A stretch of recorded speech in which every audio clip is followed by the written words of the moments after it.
think Matt was just howling. I don't know. I had my headset on. It sounded like I heard howling in the studio. It is time to talk about our cars. Matt Gibbs is here from Sunrise Automotive and Crossroad Auto Sales over on 10th. Is it Southwest 10th? Northwest 10th. And if you have a question about your car, whether you have a noise going on or you're trying to figure out why the thing keeps steering to the left.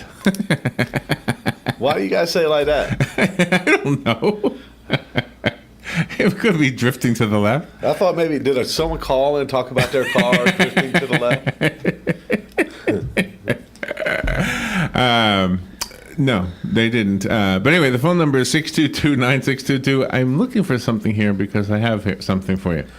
All right, the first, I'm not making light of this because this is serious, but the first pedestrian fatality from a self-driving car happened yesterday in Arizona. Yeah. And that's a sad, sad story. But it's just like, who didn't see this coming? You know? I mean, who didn't see that a self-driving car is not going to be infallible? Uh-oh, there she goes. Oh, there she goes. I don't know what that was. But, I mean, is that the way you feel about it, too? Yeah, I mean, yeah, absolutely. It's just a shame that someone had to pay for it with their life. Right, you know what I'm saying? Well, the first accident occurred in Ohio City, Ohio. It was a single-cylinder gasoline automobile which was carrying a guy named Lambert. Don't know who Lambert is. And James Swoveland. I wonder why it doesn't give Lambert's first name. He hit a tree root, which caused his car to careen out of control and smash into a hitching post. Well, that was the horses trying to get even. Huh. Yeah. So don't you hate it, like when you run over a root and you end up smashing into a hitching post? Yeah, I don't like that when that happens. Is that how we first protected our cars? Like, did we just, like when you see a car in the parking lot here with the top, the convertible, with the top down, or like a Jeep, and everything's accessible, I'm always worried for the person who owns it. It's why? Because you feel like someone's going to steal their stuff? Yeah, don't you think? Yeah. Did you hear the story about the lady who broke into the car at the dealership on South Pine? No. No? No. She went in there to take a nap and have a smoke. In the car? In the car. And threw the cigarette underneath the seat, and a fire started. And she couldn't get out. She tried to kick out the windshield, but she couldn't do it.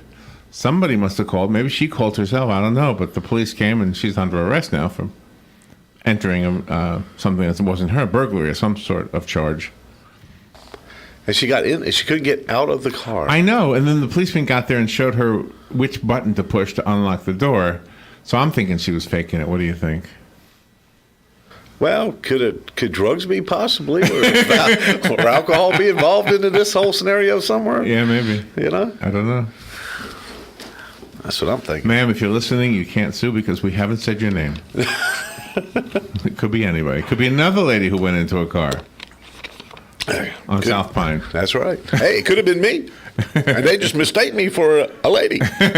Hey, when you look at a car dealership with so many cars on the lot, do you ever wonder, why did you get yourself in such a bind? Or do they actually turn over that much? Do they sell that many cars? Well, I mean, you know, there's some principles that we would look at. In other words, like if you have a dealership and let's say you want to sell 100 cars a month, well, in order to sell 100 cars a month, you need to have 326 cars on the lot. And in order to sell 100 cars a month, you need to be able to bring 272 people in the lot.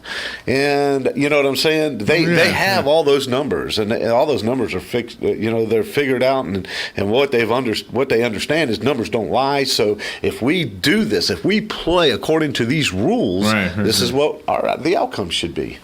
And so that's, you know, a lot of the thinking behind the dealership mentality, and is all about the numbers. You stopping. I don't know. Go to DeLuca Toyota. Just walk into the place. Have you been into DeLuca Toyota? I think so. Go in there. I mean, if you feel like having a burger, you know, you can go to Mojo's Cafe and DeLuca Toyota. I mean, it's crazy. Get your nails done. What? Yes. Go in there. At the car dealership. At the car dealership. And and if you stop and look, Well, you can get coffee at your place. yes, you can. And a keychain. Really? Yeah, I mean it's crazy. And back in '08 when we had the economic turn down, and that we all suffered through, and I mean look. When there was new construction going on, what was it? Well, Pearson Nissan was going up. That's right. Yeah, you're right. Palm Chevrolet just went through a remodel. true, yeah. It's the car dealerships that they keep on going. Wow. There was a story this morning, by the way, that the SUV is way outdoing the sedan. The sedans are not selling that well anymore. From what I heard, Chrysler in the next few years, they're not even going to make cars anymore. Everything's going truck, Jeep, Ram, Is that right? SUV, crossover. Everything is going. They're going to put all their. They're not even going to make a car anymore. And is that because they're not selling? Because it's a consumer driven. Absolutely, business, people. right? You're going to build what people want. Right. You know what I'm saying? When I'm out looking for cars for my little car lot, I'm not looking for cars. Here's the thing. I never would have thought I would like an SUV. And I don't know if that's what I have, but it looks like one. Yeah, well, yours is more of a crossover. Which I don't understand that crossover thing. A crossover, to me, this is how I tell people, a crossover is an SUV, but it's built on a car chassis. But for me, I don't know the difference. Okay, and it may not mean anything to you. It means something to me. What does it mean? Well, to me, I don't want you hooking up to a trailer. I don't want you pulling a boat. Yours is basic because yours is on a car chassis. Oh, I see. Okay. See what I'm saying? Yours is like a. Is it taller? Is it yes. an SUV on a truck chassis? Is that taller? No, it could be the same. Oh, okay. It's just that the drivetrain, the powertrain for an SUV is more truck related than a crossover is car related. That's the easiest way to kind of describe it. I like it though. I mean, I like that size. Do you know what I was wondering about also is the rumble seat. Yeah. We don't have rumble seats anymore. No, they're pretty. I think a rumble seat's pretty much out as far as safety and all right, but okay. Bugs in the teeth. All right, this goes back to when I was a kid. My dad had a 60-something Chevrolet Impala station wagon. Okay. And the back seat faced backwards, and everybody called it a rumble seat. No, that wasn't a rumble seat. And then my father said, "No, that's not a rumble seat." And he tried to explain it to us, but it went in one ear, out the other. So what the heck was that back seat called then? What, in the station wagon? Yeah. A back seat. Looking backwards? I mean, a rumble seat was, you didn't have a trunk. You opened the trunk and there was a seat there. And you were outside sitting in a rumble seat. Oh, really? Yeah. That would have been the way. We should have rumble seats. We don't need rumble seats. I think it would be a nice idea. It would be a great idea. What, it would be just... I don't mean necessary for driving 70 miles an hour down the interstate. I mean for like a movie theater. You go to the drive-in theater, let's watch the movie from the rumble seat. You open up the trunk, and you're a little higher. And you're outdoors. That's an idea. It is. It is. What do you think? You want to try to let's get Dan and see if let's get Dan involved in this, and let's build us a car with a driving movie going car with a rumble seat. But I want mine to have air conditioning, and we had to put a stereo back there because doesn't all the drive-ins now you turn your radio? I think so. Yeah. Yeah. So don't they don't motorcycles have air conditioners? No. Oh, they don't.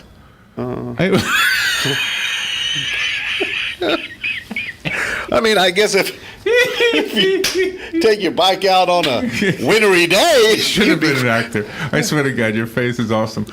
I saw this movie, I Can Only Imagine, and I thought of you. Oh, wow. Did you see it? No. The guy reminded me of you. The guy who was, I guess, the lead, but he played the part of the lead singer from that band, right? Mercy Me, yeah. I think. Yeah. Was it a good movie? It was really a good movie. Man, I wanted to see that movie. I'm going to go see that movie. Yeah, I think you'll like it. The theater was packed.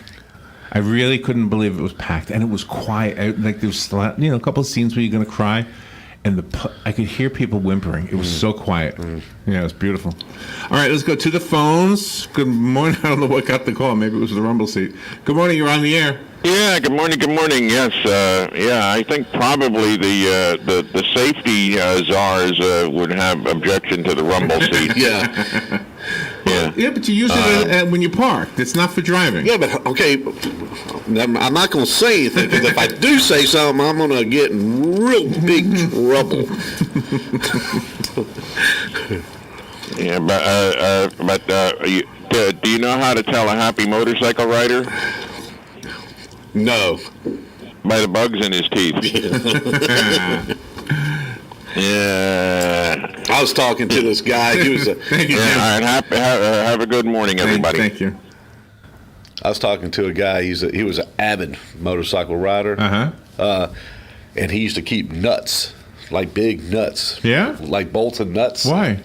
So when cars got too close to him, he could. Oh, throw him behind himself? Yeah. He said that'll get a car off of you. I reckon it will. Oh, that's crazy. You know what would be a better idea, though? Because you could see a big bolt coming out of somebody's hand. But if you flicked a little piece of the porcelain from a spark plug... Oh, wow. They would just think you threw a booger or something. and their whole glass would fall out, would just shatter. Huh. Oh my gosh! Don't give. And now we just gave ideas to the bad people. Right. So here we're gonna make a car with a rumble seat. Alrighty. All right. Hold on. The thing is not working here. All right. Let me get a phone call here. Good morning. You're on the air with Matt. Good morning, guys. Had a lot of fun today. Lots of fun. It's the first day of spring. We're supposed to have fun. Yeah. Fun, yeah. See, my dad told me years ago that he learned all about the birds and the bees in a rumble seat. Oh boy! Here we go. Look at this book we opened up. What I mean? This is a good idea. We need more children. We need to create more. We're going to become the new baby boomer generation. Bring back the rumble seat. Serious question. If a person buys a used car and it's running and later finds out that it was involved in a flood, what should be done, or what can you do to when you buy a car like that that would say you not to buy that car? Okay, so I didn't quite hear the question. Say it again. Hugh, say the question. Well, a friend of my brother-in-law's, he traveled down south to Alabama, and he picked up I bought a car down there, and it runs, and then he drove it all the way back up to Wisconsin. He gets up to Wisconsin, and his friend down back in Alabama said that he had heard that car was in a flood. Although it drove, and it got him back to Wisconsin. Is there going to be serious problems down the road, and how would you check for a car that's been flooded out? Yeah, there are some things that need to happen, and yes, they are getting overwhelmed. There was, from the numbers I heard from within the industry, was that in Texas alone, Texas, Louisiana, I believe that there was 1.2 million cars that were flooded. And just in Texas, in Louisiana, and then we had here in Florida, we had probably about 600,000 or 700,000 cars that received some flood damage. Now, where do those cars go? They're going to end up in the market. They're going to end up on the marketplace. They end up on the internet. They end up being real cheap cars. And yes, depending on how bad it was flooded, it doesn't take much. If you could, I've taken pictures of cars that have been flooded, and it's been several months later, and now all these problems start developing, start showing themselves, and it's amazing what happens inside of a car after a couple months after they've been flooded.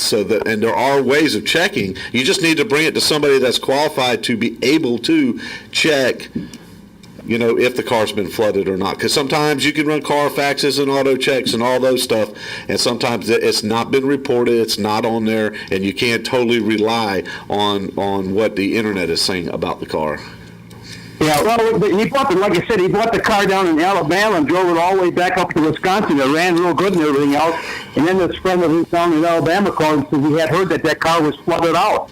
So now he's in panic mode. He doesn't know what to do. But like you say, go to a reliable person and see what they can do about it. Maybe help you so that down the line you won't have any problems, I guess.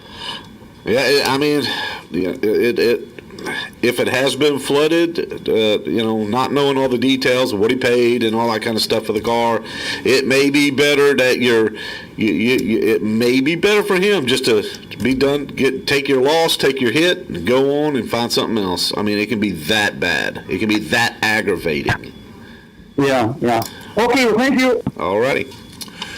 The phone number is 622-9622 if you'd like to call in and speak to Matt about your car or something regarding automotive science, I guess.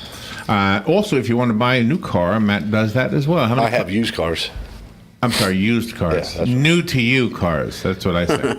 How many cars do you have right now? I don't even know. Probably about 18 right now. 18? Yeah. That's pretty big. Well, we had more. We've been selling, and I've got some that's in the process of getting serviced and out there, and it's just been wild. Hugh said that his father told him that he learned about the birds and the bees in the rumble seat. in the rumble seat. Yeah. That's kind of an interesting thing because coincidentally, the rumble seat in England is called the dicky seat. Oh. So now we know what that is all about. Yeah, I mean, little Brits, sometimes they got some stuff now. I'm telling you. Right? Yeah, the dicky seat. The dicky seat, yeah. Oh. I found it on here. Watch, I'll show you. Show a picture. See, there's the dicky seat for the MGA.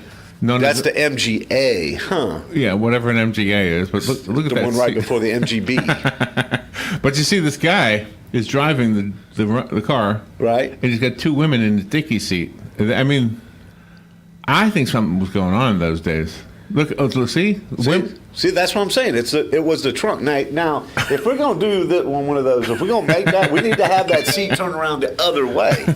Why? Because if you're at the movies, look, you can't see the screen. You can be looking at the back of the car. Oh yeah, you're right. I was picturing it like Granny on the Beverly Hillbillies sitting higher.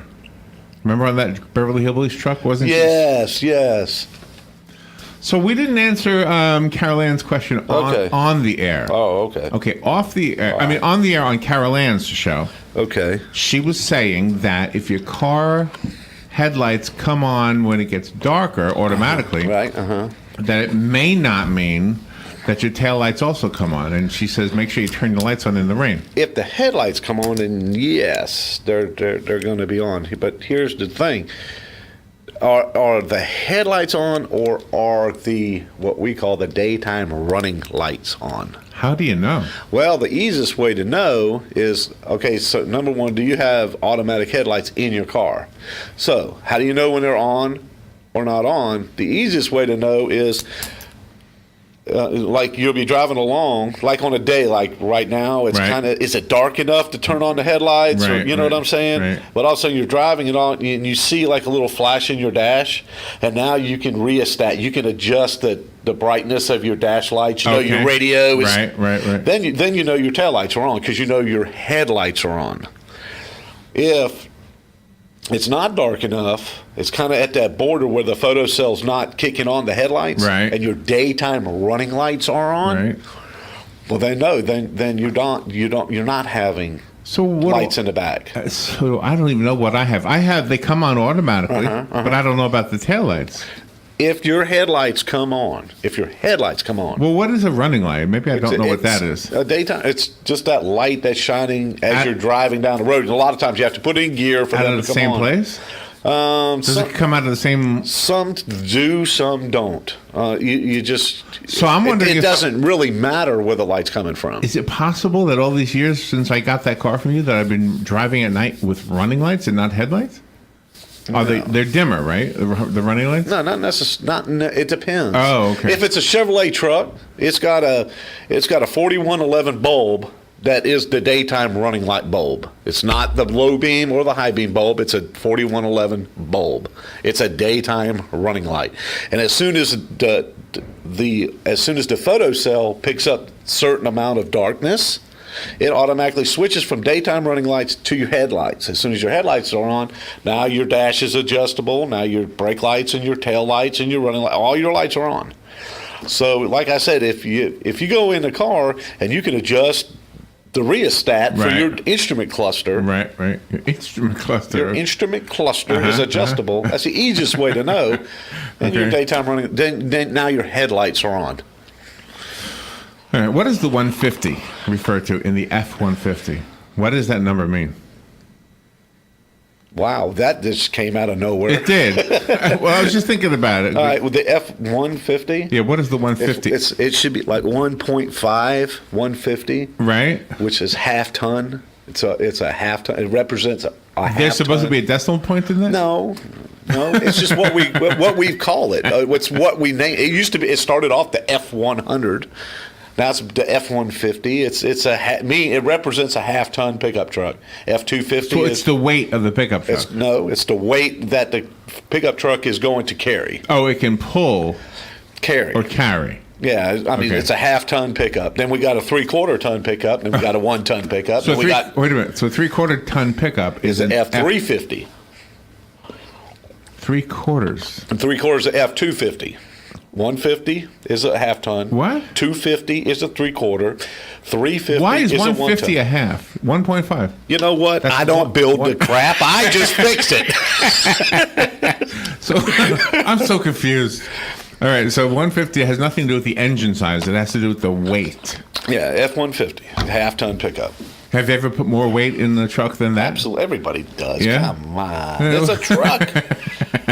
Come on, we're supposed to. That's a great trivia question. What does the 150 mean? Now I know. Half-ton. What about a Chevrolet? It's not a 150 on Chevrolet. It's a 1500. Where? Where does it say that though? It'll say 1500. Nobody ever says I have a Chevy 1500. They do. If you was a Chevy guy, hey, come on, Chevy guys, call up and let's share with Larry what a 1500. Now you got 1500C. What do I have? Or 1500K. You don't have. You got a Buick. Did I tell you about the old guy at the nursing home? No. No. What does he Okay. drive? An F-150? No, I drove my Rendezvous, the Buick you Okay. gave me. Sold me, sorry.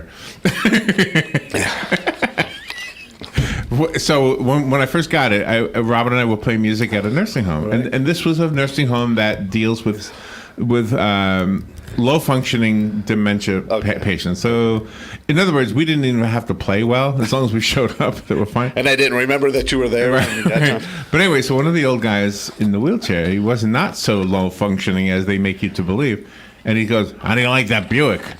I was so surprised that he asked me that. Huh. I said, "Oh, I like the Buick. It's nice. I drove it for 1,000 miles before I actually bought it."